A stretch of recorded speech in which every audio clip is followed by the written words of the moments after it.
Everyone, Assalamu alaikum and welcome to the Research Workplan. My name is Tasnim Ahmed, a board member at Emirates Collaboration of Residents in Emergency Medicine, ECREM for short. I'm proud to announce that today we successfully had 75% progression of the EBM grant route. So far, we had discussed how to build a research project, how to collect and manage data, and finally, today we shall concisely discuss how to effectively present your data in the upcoming hour with two of the highly active speakers in the research field. But first, let me introduce my co-host for the day, Dr. Maitha. Welcome, Dr. Maitha. Thank you so much, Dr. Tasnim. My name is Maitha Almazrouei, and I am one of the members of ECREM, Emirates Collaboration of Residents in Emergency Medicine. Hope you're all doing well, and I'm glad to be part of this session today. Hey, so we will recap and we'll give you a short summary about the research work plan. So the research work plan is designed as a modular series of lectures that altogether create a roadmap to conducting scientific research with content tailored to emergency medicine residents in the UAE, but generalizable to all national and international physicians, residents, medical students, and interns interested in navigating research from concept to reality. So, as you may have read from our brochures, this initiative is made possible thanks to our collaboration with the team over at Best Evidence in Emergency Medicine, also known as BEAM. So, BEAM is an international emergency medicine knowledge translation program created by different EM physicians from EM practitioners and has the mission and vision of being the most valid, reliable, and unbiased global source of current clinically relevant and patient-centered evidence for EM physicians to provide the best clinical evidence to optimize patient care. We are incredibly grateful and proud to host some of the amazing physician researchers from all over the UAE and Canada who have put forth an invaluable effort to produce the content within this series. Hey everyone, this is Nada Al Saeed, a board member at ECREM, and it's my pleasure to host this EBM module. A few housekeeping notes before we get started. Please note that the session is being recorded and it will be posted on the ECREM website. You will remain muted throughout the session to minimize the background noise. Kindly use the chat box if you have any questions, and the moderators will keep track of your questions and present them to the speakers by the end of the module in the Q&A live session. Finally, if you experience any technical issues, contact me directly through the chat box, and I hope you all have an informative and engaging session. Thank you so much, Nada. So without any further ado, let me introduce to you our first speaker of the day, Dr. Omar Ghazanfar. So Dr. Ghazanfar is an emergency physician at the Cleveland Clinic Abu Dhabi. Prior to joining the CCAD, Dr. Ghazanfar was an emergency physician at the Zayed Military Hospital in Abu Dhabi. Dr. Ghazanfar has completed his MBBS from Karachi University, Pakistan, and subsequently worked for 13 years in the UK before moving to UAE in 2015 as an emergency medicine physician. His subspecialty interest lies in disaster medicine, and he has completed the Advanced Masters in Disaster Medicine from the University of Del Piemont, Italy, and Parigi University, Brussels. He has also completed a fellowship from Oxford in appraisals and performance management before working for NHS England as an advisory role. He was also the co-chair of trauma at the Zayed Military Hospital, an associate editor of the Emirates Society of Emergency Medicine newsletter, as well as author to several book chapters in emergency medicine. Dr. Ghazanfar has a keen interest in medical leadership, having completed the Edward Jenner Leadership degree from the NHS Leadership Academy with a position as a fellow of the Institute of Leadership and Management UK. Dr. Ghazanfar has presented widely in multiple international conferences and has more than 40 poster presentations. He is also a member of the IFEM and AT-SIG committee, looking at the use of technology in emergency medicine, as well as also a member of the disaster committee at the European Society of Medicine, of Emergency Medicine, actually. He was also recently appointed to the IFEM Research Committee. So welcome, Dr. Ghazanfar.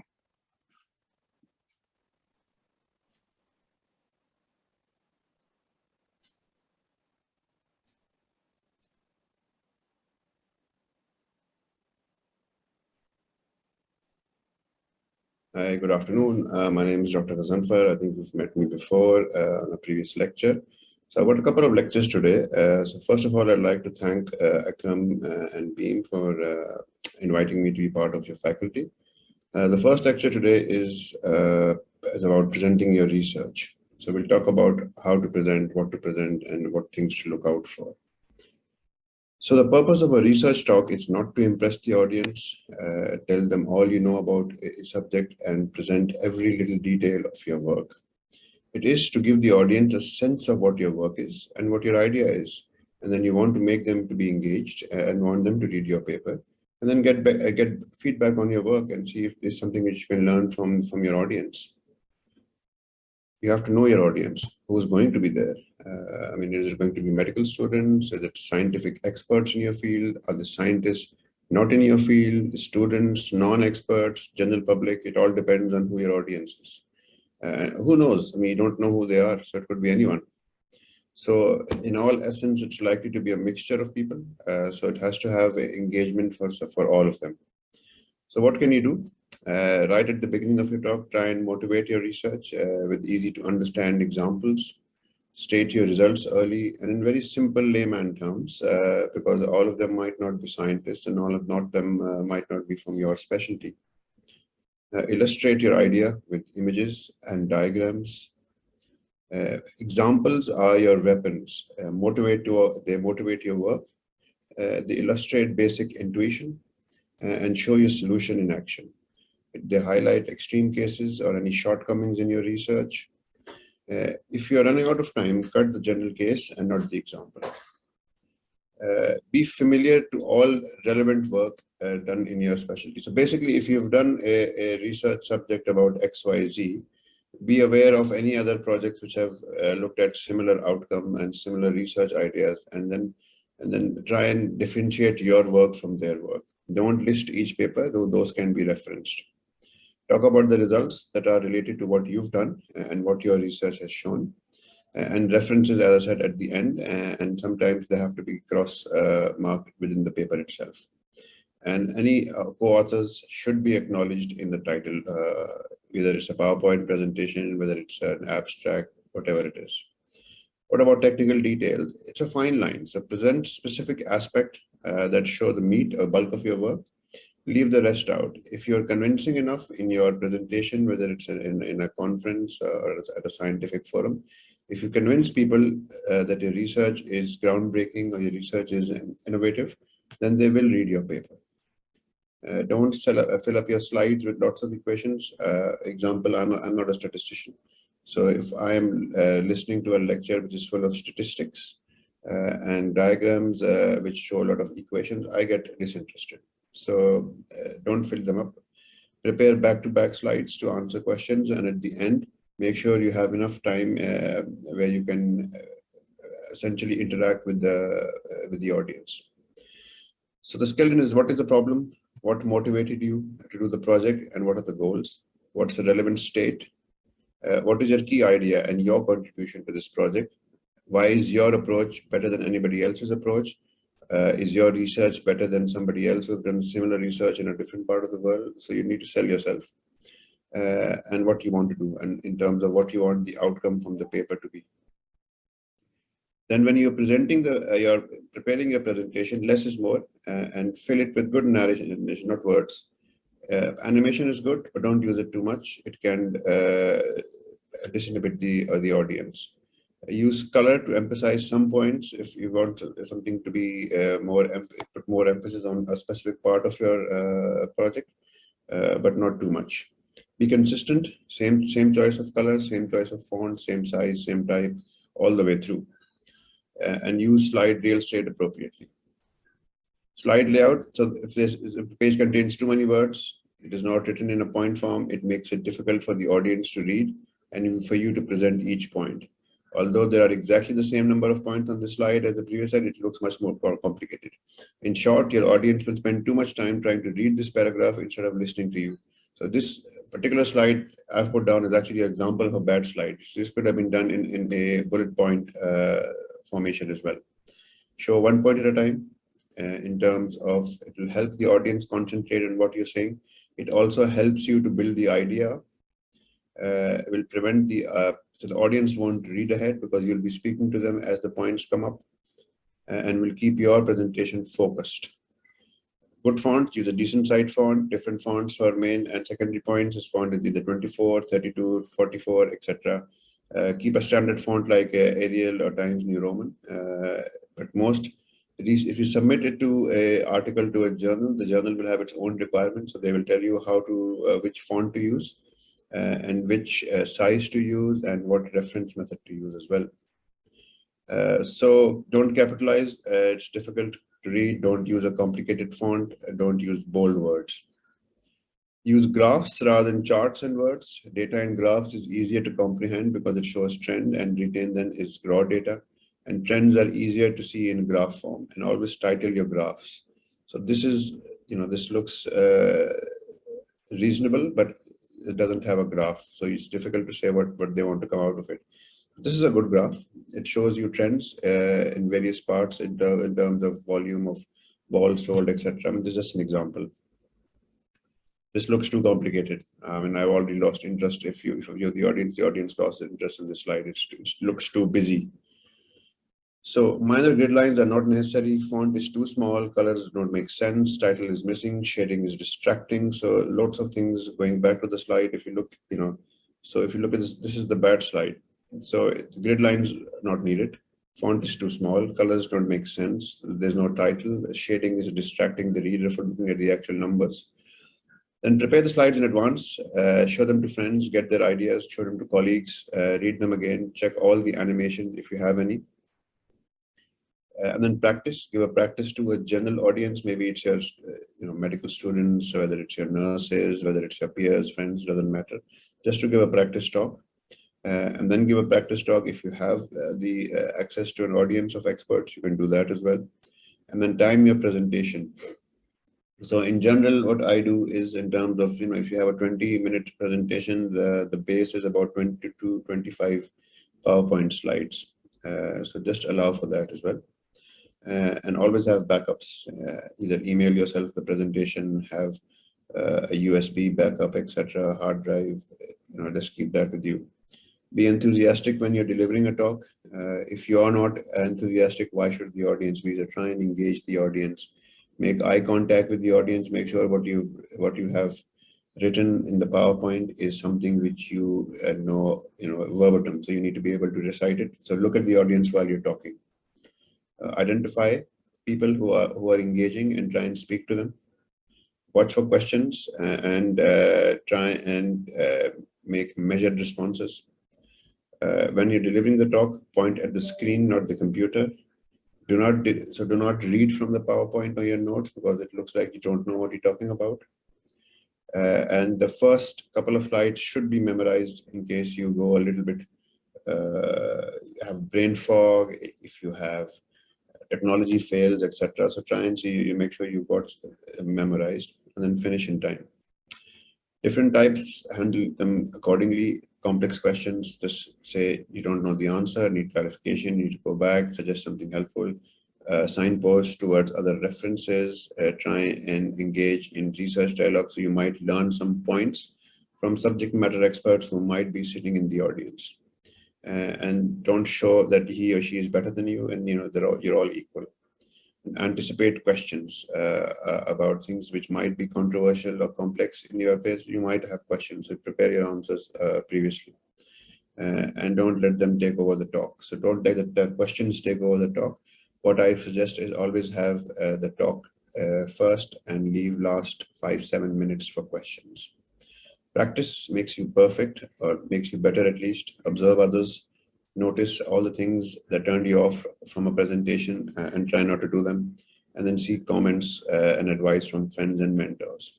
So these are some of the resources about how to write a paper, how to do a PowerPoint presentation, and so on. So that's me for the first one. I hope that was useful. And we'll carry on with the next lecture now.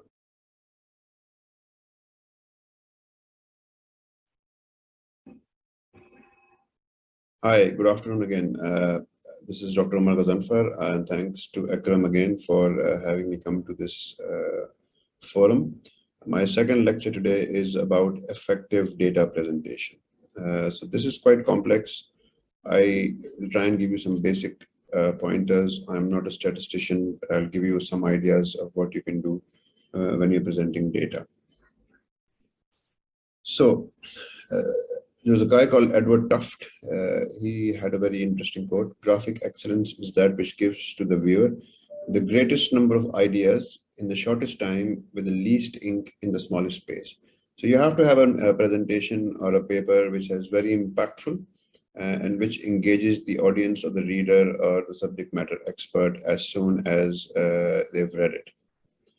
So guidelines. So simplify the message without falsifying data. So never falsify data. You either need graphs or tables in a research project. They have to be presented with clarity and brevity and note any prior conventions. So what type of data presentation formats do you know and how are they different? And we'll talk about the various types of ways or methods in which data can be presented. And then what's the best one for your project and what's the best one which fits your research ideas. So data presentation formats is in essentially three main forms: tables, bar charts, and line graphs. So tables are used for specific data and they tend to be useful for projects where you have to have comparisons between two separate data points. Bar charts are less numerically specific and they examine differences rather than trends or changes. They are good for comparison of size and magnitude and amounts, volumes, etc. Line graphs, again, are not numerically specific. They demonstrate movement, they demonstrate change and trends, and generally they're over time or concentration. So using a table should be able to stand on its. So how to use a table? So the table should be able to stand on its own. It should show data and how the data has been manipulated in terms of percentages, total, means, averages, ratios, medians, and then columns should contain individual variables which were manipulated in terms of data presentation in your project. This is a good table. So you've got it stand on its own. It's got good capitalization. It's period after table 2. All the units are included. Legends above the table. The footnote clarifies any ambiguity. Lines of demarcation separate numerical data from text, which is very important. And there aren't any grid lines. The grid lines can make things a little bit messy. So when you talk about tables, you need to limit the total number of items or columns in a table because it becomes very busy otherwise. But you can have about 6 to 8 data points. Try not to have any vertical lines. Do not overload the tables with headings. Use captions, footnotes for anything which needs clarity or definition. Strings of zeros or unchanging data may need to be excluded. Use restraint with decimal places. All obvious abbreviations should be included and can be included, and then they can be clarified later on as a footnote. When data shouldn't be repeated in text, just call attention to the main points and reference it back to the table. So when you're preparing a table, examine the style sheet and examples. One table, one page, double-spaced. Use Arabic numerals to number or Roman numerals to number whatever the project, whatever the paper you're submitting to has given instructions. Groups so that comparisons run down columns. Logically group data to stress the baseline and any trends which have come out from your project. Round off numbers and align decimals.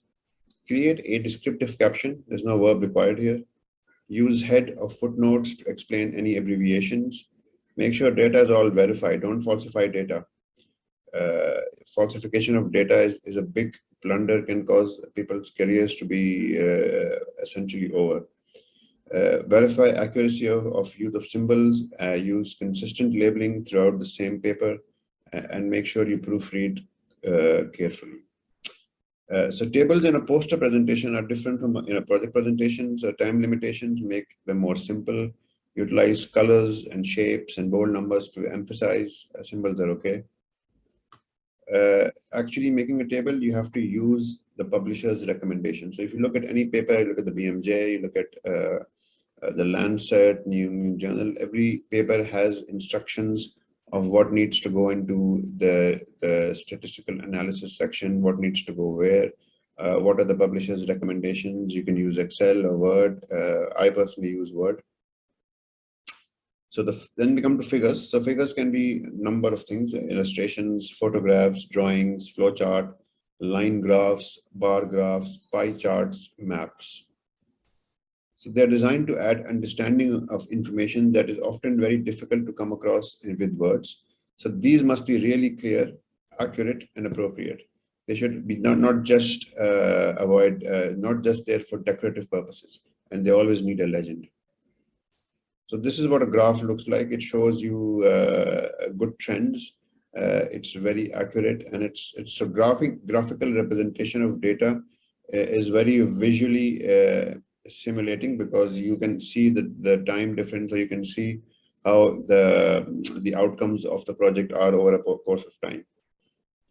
Line graphs should always have two axes. Y changes as a function of X. Should show all data collected at regular intervals or trends. Make curves most bold. Don't vary patterns, vary symbols, color on side posters. Plot the length of intervals so that slopes are not too steep. So this is where you have to utilize your data appropriately. Bar charts, there's one measurable axis. The interval doesn't matter. Make bars wider than the spaces between them. Use color only in slide or poster slides. Use conservative patterns for publication, so not too much in terms of colors, and show significant difference by letter or asterisk above bars. Scatter plots, what do they do? So they examine individual score on two variables. They show a relationship between two factors and independent variable on X as a function of. So this is an example of a scatter plot. So recommendations for figures: read the publisher's recommendations regarding size, color, format, very important. Is it needed? Do not have a title? Can it be understood at a glance? Limit curves to 3 to 5 or bars 6 to 8, 9 to 10 maximum. Plot independent variable on X, time concentration dependent on Y, what happened. Avoid any wasted space. It has to be legend on field. Label access and show units of measure clearly. Use ticks and subtext. Do not crowd with numbers. Position, size, shape, length, symbols, angle, color, all are cues. Use when appropriate and avoid misuse. Start scales at 0 unless you make it clear, tick marks, that you are doing otherwise. For a journal, type caption on a separate page so that the figures can be photographed and the type set separately. Figure legends must accompany figures, should give pertinent clarifying information, the key to abbreviation, sample size, statistical results, and a brief description of how you've got the data. Should allow table and figures to stand alone. In the legend, both table and figures are spelled out completely. How to refer to a table and figure. So every table figure must be referred to in the text. It is best to refer to them in parentheses. Example, germination rates were significantly higher after 24-hour soak in the controls, figure 1. DNA sequence homologies for the purple gene from the 4th. So this is just examples of how you can reference that in your tables and figures within your text. So note here, the figure is abbreviated, not on headings though. Avoid sentences that only direct you to the table. For example, table 1 shows XYZ, a height at XYZ college. So that's not how you write a reference to a table. Figures and tables are numbered independently in the sequence in which they are referred. In a thesis or class paper, place them as near where you refer to them as possible.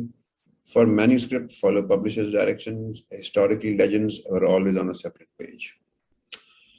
I know it's a shorter presentation. I think it's quite difficult to be able to fit all of this into a 10-15 minute presentation.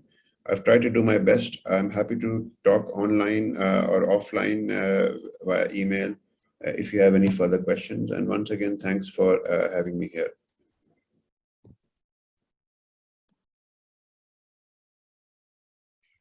Thank you, Dr. Omar. Such valuable tips and tricks on how to effectively and concisely sell the meat of your work.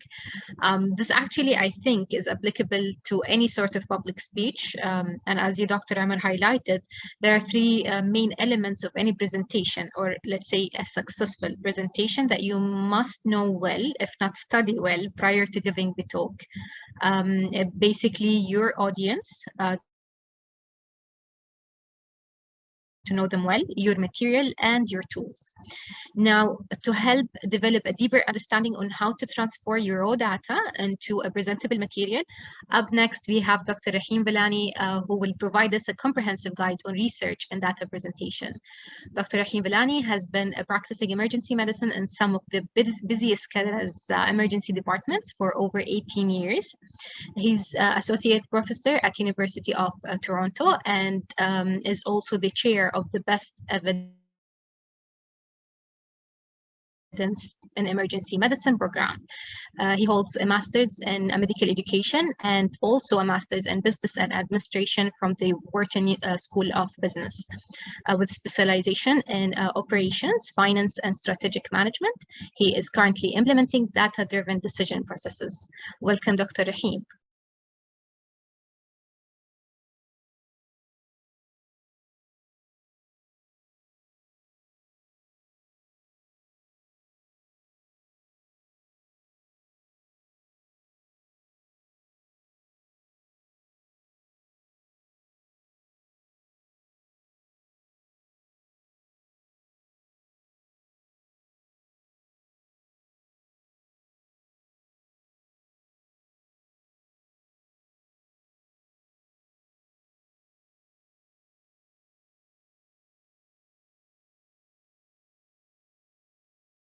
Okay, a few seconds and Dr. Rahim will be with us.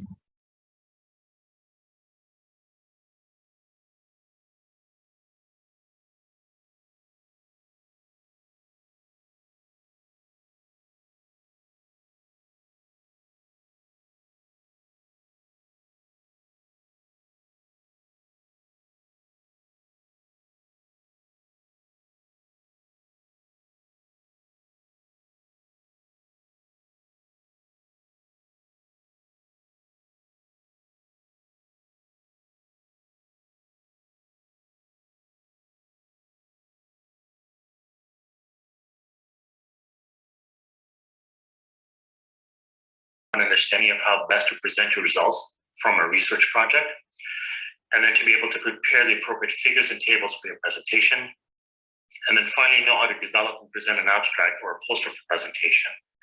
And I'm going to be giving some examples of presentations that I've done in the past or posters that I've presented so that you can get a good idea of how you can proceed along with these. So how do we look at research? Now, I'm not going to delve upon a lot of information that has already been told about previously, but I will touch upon them just so that you can understand where we're coming from this. So when you look at your research, you need to think about, one, why you're going to undertake that research.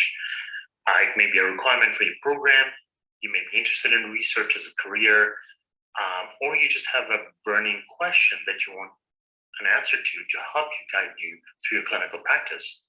So remember, the research has to be recent, it has to be reliable, you need to be able to prove it, it has to be unbiased, and you can also think of other reasons for how you want to look at the research as well.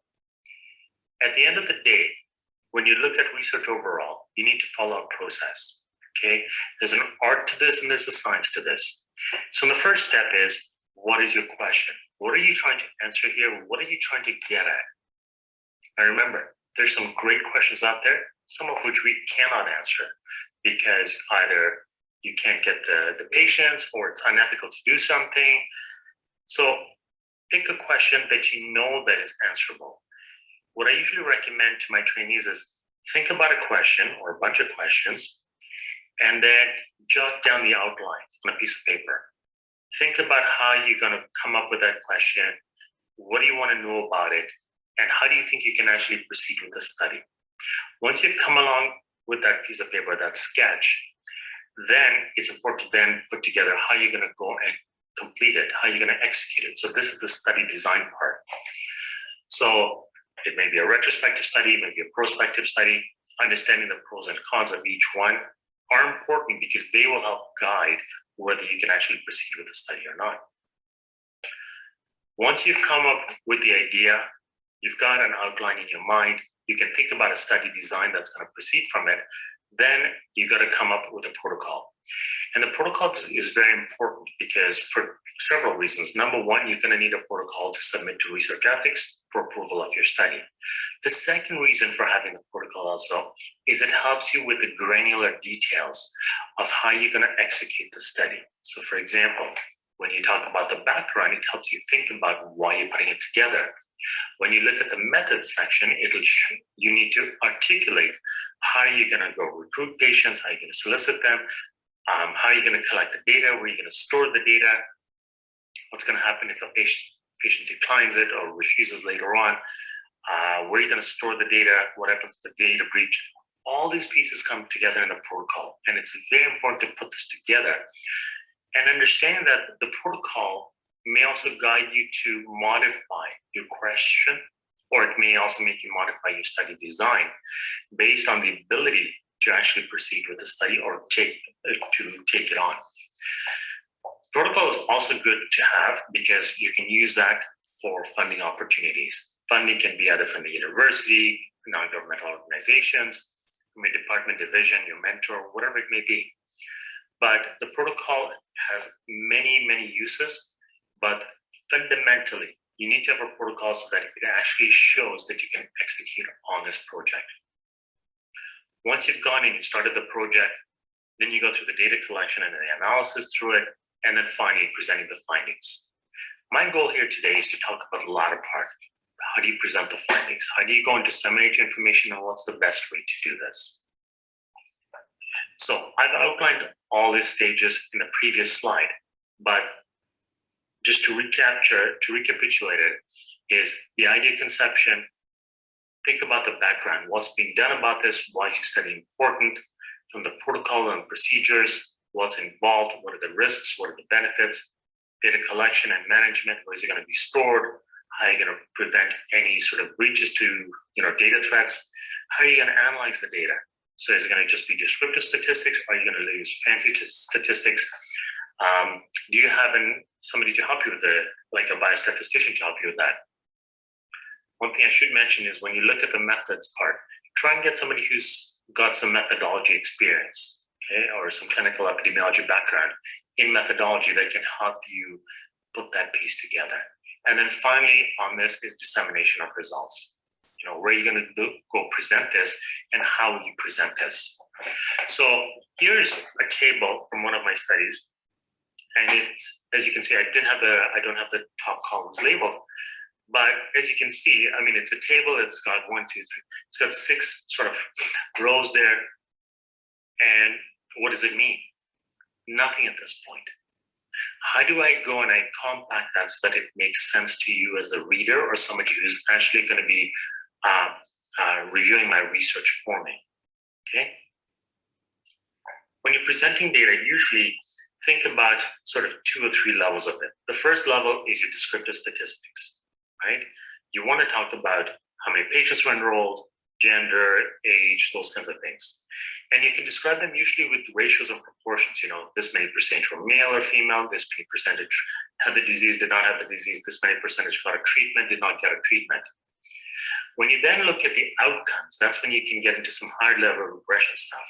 And usually linear regression, for example, looking at p-values, odds ratios, multivariate analysis, and so on and so forth. And I'm not going to pretend to be a high-level statistician, but again, this is where you need the help so that when you're designing your protocol, putting your protocol together, this needs to come up in the method section so that you understand how you're going to be analyzing the data itself. A poster presentation, I'm going to take a segue from just talking about presentation and talk about poster presentations for a second here. Posters are a great way to present your research. And it really depends on where you're going to be presenting and what the forum is. Some forums will accept, research in progress, so you don't need all your results. And it's a good way to get feedback from the crowd. Others are, we want the completed study to be presented. And it can either be with an oral presentation or a freestanding poster. If you have the opportunity for an oral presentation, it gives you the chance to actually go and delve into some of the subheadings within the poster itself. Whereas if it's a freestanding poster, usually it just stands on its own, or sometimes you're asked to stand beside it to help answer questions from people that come and attend your conference booth. I will recommend that always follow the format that they recommend. They might tell you make it horizontal, vertical, they'll give you the dimensions, they might give you some font guides, they might even give you a template. Make sure you follow to that, okay? The poster is there to pretty much elaborate more than just the abstract, okay? So your abstract is a very short, succinct item about your research. The poster allows you to delve in a little bit more. Your paper has all the information there, okay? So let's start tackling each one of these in order then. Here's a sample paper that I presented at the European Society of Emergency Medicine last year. And it was on the utilization of 2 different antibiotics, and it was a descriptive analysis. I wasn't using any fancy statistics. I just wanted to show why we're using it and what's the reason for it. So just like you would have with an abstract, you start off with an introduction, your purpose or the objective of your study, the methods, and a few bullet points over there. The results, I highlight just a few important points that I want to talk about, but the table itself encompasses the bulk of my data there.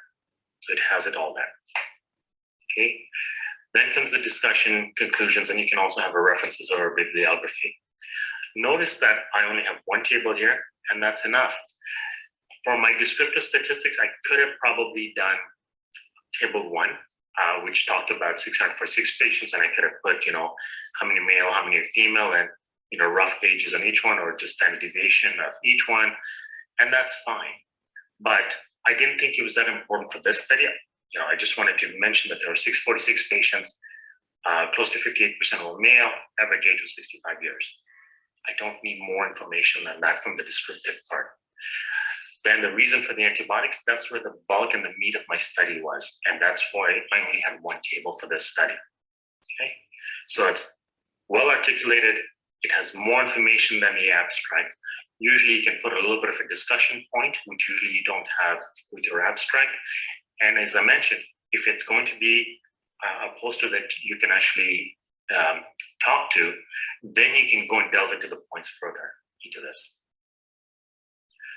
So I'm going to come back and talk about how you want to present this. Usually you'll have tables and figures. You should ideally only have 2 to 3 tables as part of your presentation or paper. Most journals will recommend that many as well, and not more than that. I would recommend the same. Try not to go over 3 tables unless it is absolutely necessary, okay, that you have something really critical to present in the 4th table.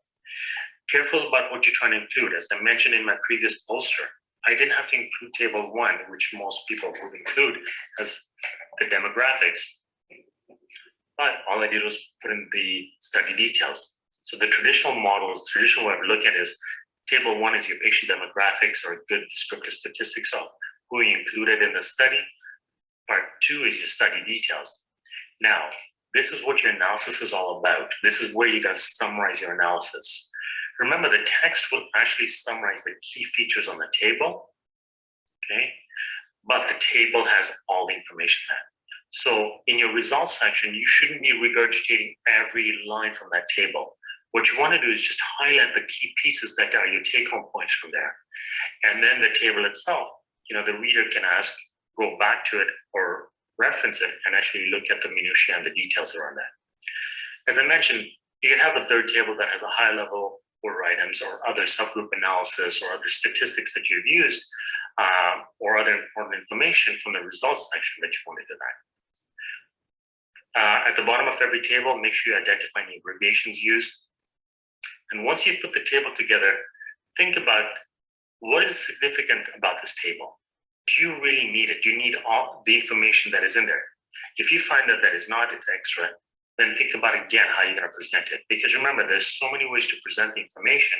You need to find the best way that you can present it so that the reader understands what your research is about and your results as well. So here's a good example from one of my previous studies that looked at patient demographics and some further details all into table 1. So there were 1137 patients, how many male, how many female, age, and in the results section, the body of the paper, what I said was there were 1,137 patients in the study, of which 60 were transferred. 49%, 49.2% were male, and the average age was 5.7 years. So it encompasses that whole total cohort part. Okay.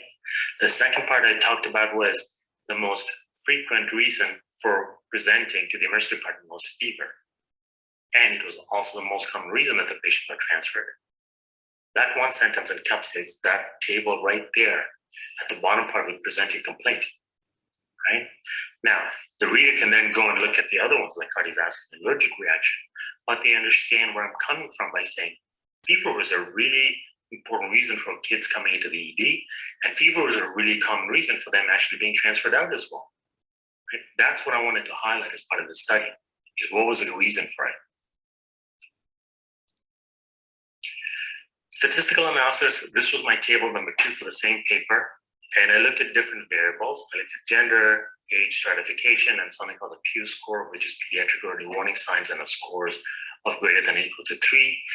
And the statistics were univariate, multivariate, and then looked at the confidence intervals and a p-value. Was this significant or not? Right? And so this became my table 2. I didn't need any further tables. So between table 1 and table 2, I was able to capture everything that I needed to talk about with my paper and then follow through my discussion from there. Here's another poster that I submitted again to European Society of Emergency Medicine, and this was looking at pediatric pain management in the emergency department. Again, a very simple descriptive study, introduction, purpose, methods, results. Now in this particular situation, I used 2 tables. So again, my first line on the results, there were 972 patients reviewed, 52 percent were male, average CTAS score.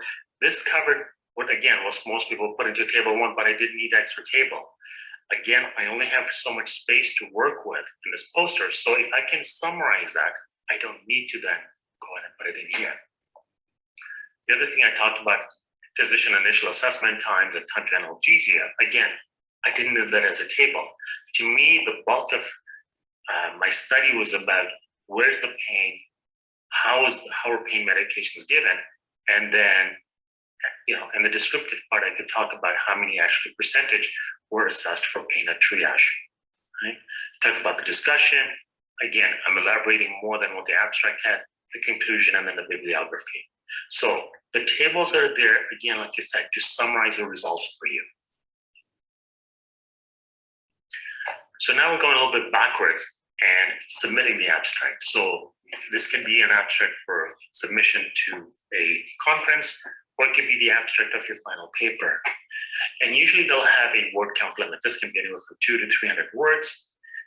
They'll usually guide you for titles and subheadings. If they don't, and it is a publication, then look at the journal. Okay, get previous papers from it and see how they've actually divided the titles and the subheading. Most of the times, we'll come to that in the next slide, but it's usually your introduction, background, or research question, your methods, your results, and your conclusion. In terms of submitting, you got to look for conferences that are accepting abstracts. Number 2, they will tell you how to submit it. Usually it's online. Sometimes they'll take an email. They might say, put it as a PDF, put it blinded. This is the font, this is the thing. Follow their rules to the T, okay? And make sure you meet the deadline. I'll tell you right now, most of these conferences have a lot of submissions. So if you miss the deadline, you're not going to be counted in. Number 2, if you don't follow their criteria, which means font size, headings, whatever keywords that they may ask for, remember these abstract reviewers may have to review anywhere from 50 to 100 abstract easily. If you're not meeting their criteria, they're just going to chuck your abstract away. So make sure you follow through on their guidelines, especially things like word count, what's the font, what's going to be their headings. Okay. The abstract is all about a short summary of what your study is about, and you want to let the reader know what your research is going to entail and what your results were. The background and objectives is usually 2 to 3 sentences. It should state what you wanted to do and why you wanted to do the study and why it's important. So my pediatric pain study, I just wanted to find out descriptively, are we getting better in terms of pain management, assessment and management in ED at triage? So the background is pediatric pain is a common presentation in the ED. Previous studies have shown that we are very poor at pain assessment in pediatric patients.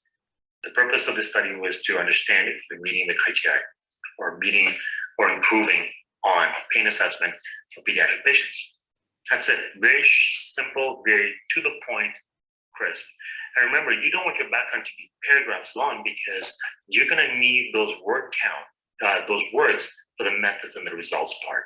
So if you use up all your word count in the background and objectives, you're not going to have much for the methods and results part. The methods, again, very succinct. Talk about the type of study. Was this retrospective or prospective? Was it a randomized controlled trial or not? Type of enrollment. This is inclusion criteria. And again, you really need to squish it in because you only have so many words to work with. So, this was a retrospective study carried out in a single ED, looking at children under the age of 18. One sentence, I captured a lot of those first 2 points. What variables did you collect? We collected patient demographics in addition to pain scores, et cetera, et cetera. So what did you collect? What type of analysis? Was it descriptive? Did you do linear regression, multivariate analysis? This is where you come in and talk about that.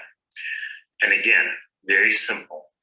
Next comes the results. This is where you talk about your main points. Usually the first sentence of the results section will talk about how many patients you enrolled and the demographics. So, this study had over 4,126 patients, of which 50.2% were male, with the average age of 5.9 years. That's the first part, covers the demographics. The next is, there were this many people assessed at triage for pain. The most common reason for pain assessment was this, that, or there was an age difference, whatever. What's important from the results here? You don't have the ability to talk about everything you've discovered here. What is the most important points and what are the most important points that are related to your question that you came up with? And then finally, the conclusion, usually 1 or 2 sentences. And the conclusion has to match what your results found. In my particular situation, we found that we're still not better with pain assessment. So we're still poor at pain assessment. Further, study it. We definitely need an improvement in the assessment of pediatric pain in the ED. So you can talk about what your results were, and then you can add a sentence if you have space for this to talk about either further studies are required or how you intend to implement this, the findings of your research. Excuse me. So I've come to the end of my talk over here. These are 2 great references that I would recommend to you. By all means, please go ahead and get them. They're great primers on evidence-based medicine and in terms of research as well. And if you do have any questions, I'm happy to entertain them at this point. And I thank you all very much for attending my session.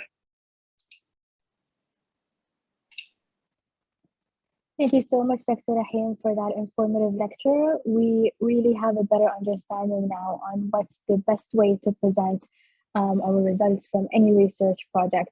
And I really even like the roadmap illustration that you added in the presentation. It really clarifies the correct systematic approach when conducting a research. And I believe at these times, it's very important to emphasize on these points because we have a lot of juniors in the medical field, whether they're medical students or undergrads or newly grads, all of them would potentially struggle in the beginning when they want to come and present a research or a project or a poster, basically. So thank you very much. So guys, this wraps up our lecture session. And this means basically that now we can move on to our live Q&A session.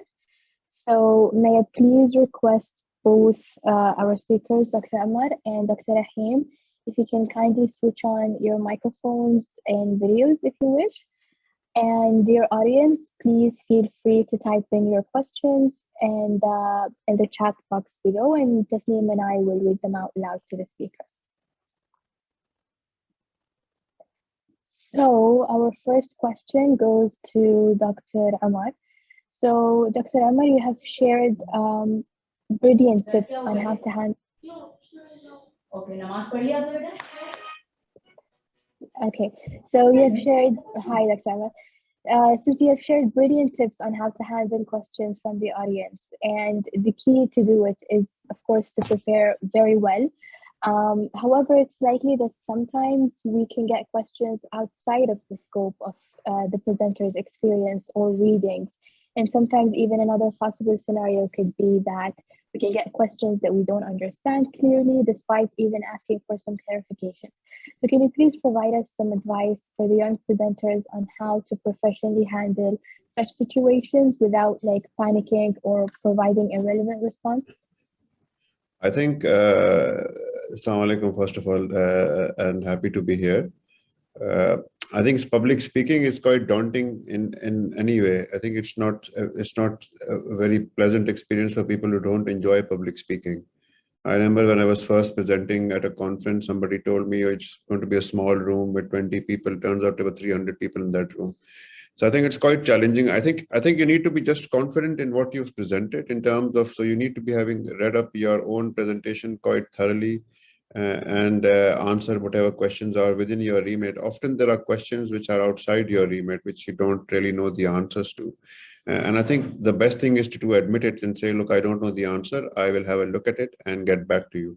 So you can contact them offline. So I think it's rather than going into discussion about things which you're not comfortable with or you don't have accurate or evidence-based information for, I think the best thing is to actually take a step back, rephrase the question or ask the audience, this is not within my remit of expertise, but I will have a look and I will get back to you once I've had a look. So I think the easiest thing to do is actually say, look, I don't know.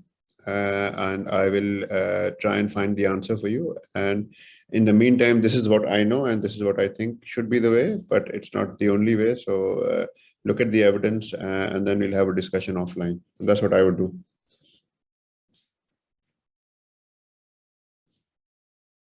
Totally agree. Thank you, Dr. Amr, for yet another brilliant trick.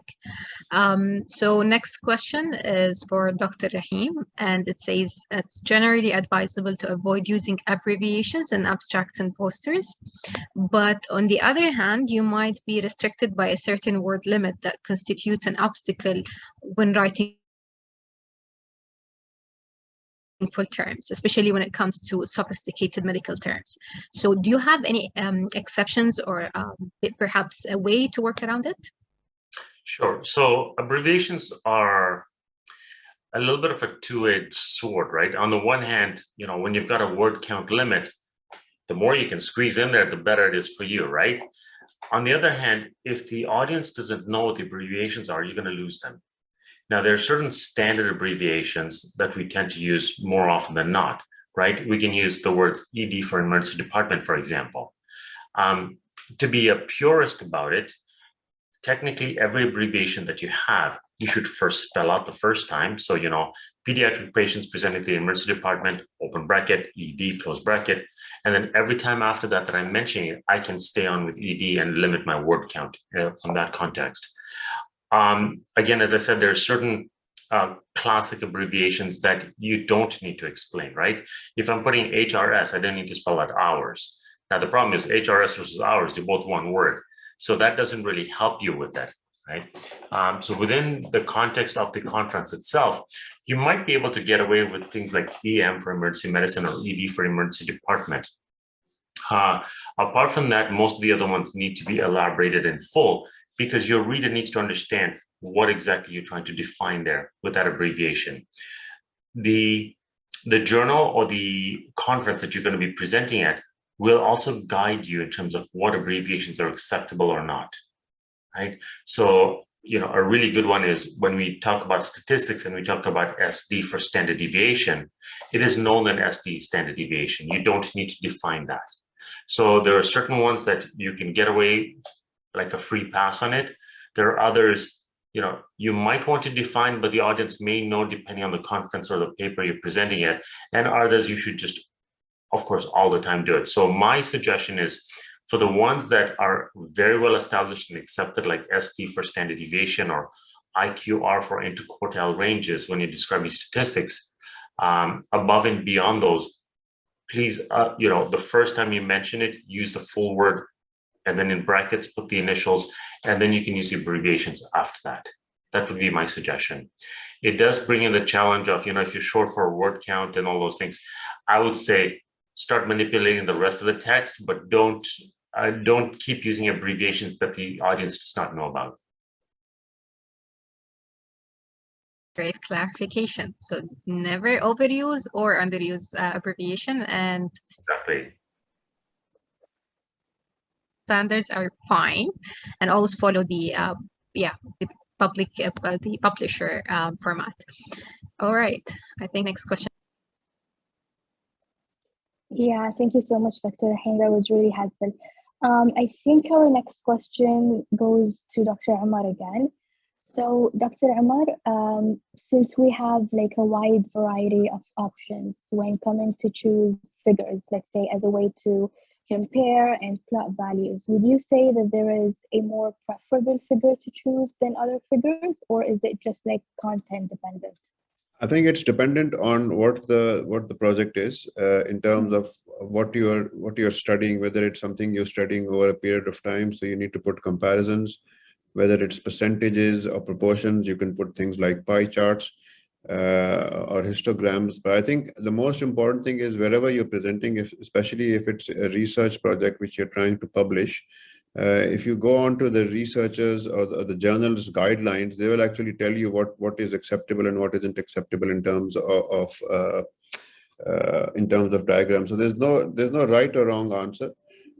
You just need to make sure that whatever data you've put on there, whether it's in a pie chart, whether it's a histogram, whether it's a bell curve, whatever it is, just make sure it reflects the content which you've put into the actual body of the paper. So it has to be the same. You can't just, it has to be identical data, which is mentioned in the text as what's mentioned in the graphs as well. So there has to be something which is sort of a given. But otherwise, obviously, it depends on the project. It depends on the data. So, for example, my last published research was looking at information or knowledge retention. So it was a comparative form. So we had to use comparative data with the bell curves and graphs, etc. So it depends on the project itself. So there's no hard and fast rule. The journals which you are going to publish in will have certain rules as well. So you've got to follow those rules as well. But in general, there aren't any hard and fast rules as long as the journal is flexible as with regards to what they can put into the paper and how it accurately translates your data into a pictorial.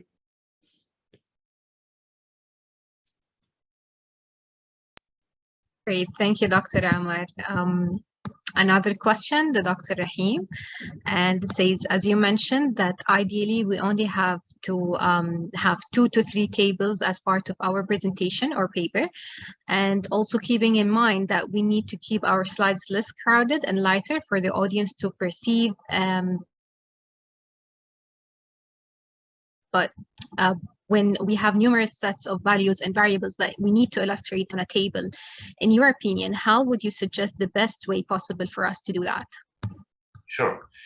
That's always, I talked about when you're presenting, it's a little bit of an art and a little bit of a science. And this is where the art piece comes in, I think. And you have to be a little bit creative in terms of how you're going to present this. I'll start off with presentations itself, when you're presenting to an audience. I think that gives you the most flexibility. In those ones, you can have multiple slides and you can have, 4 or 5 data tables or graphs and everything that you can explain to the audience. And again, what are you trying to relay to them? When you get into posters and publications, there are limits in terms of what you want to do. Usually you want to limit it to 2 to 3 tables / graphs, I would say. And that's Dr. Omar's opinion on that. I think most places would kind of restrict you to that. And that's by the journal itself.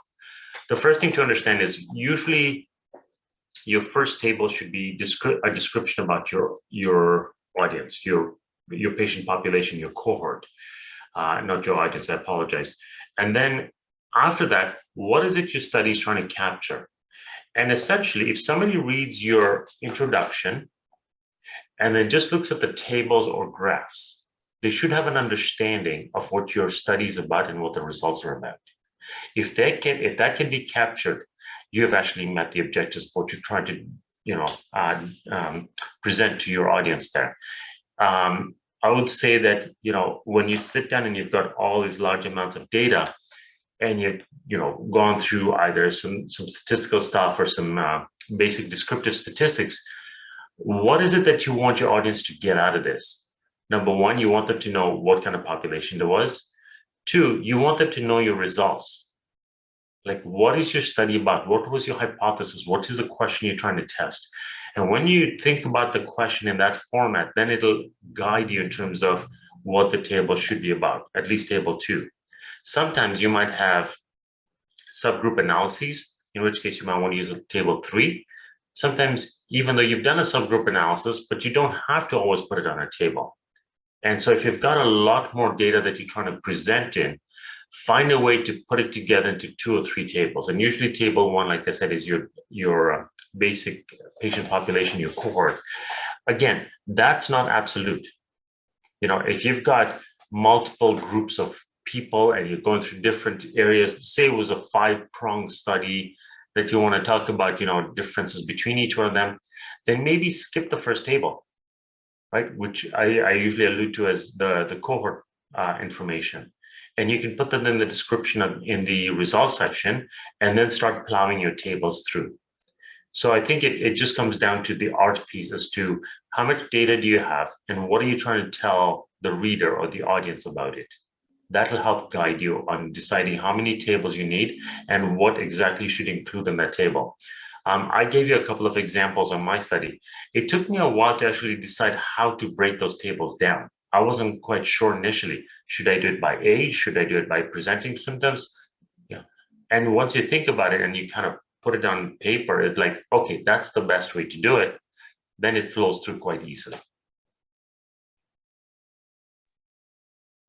Thank you, Dr. Rahim. I think also Dr. Omar mentioned that basically the idea is to present the meat of your work. So you have to decide what information you want to deliver to the audience, and basically based on that, you decide what tables or what data you want to include in your poster or presentation. Not the whole research, only the main points you want to deliver to the audience. Thank you, Dr. Rahim. For our audience, if you have any further questions, feel free to post them in the chat box now.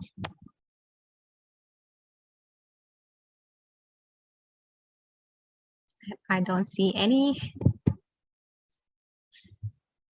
I think last call for any questions.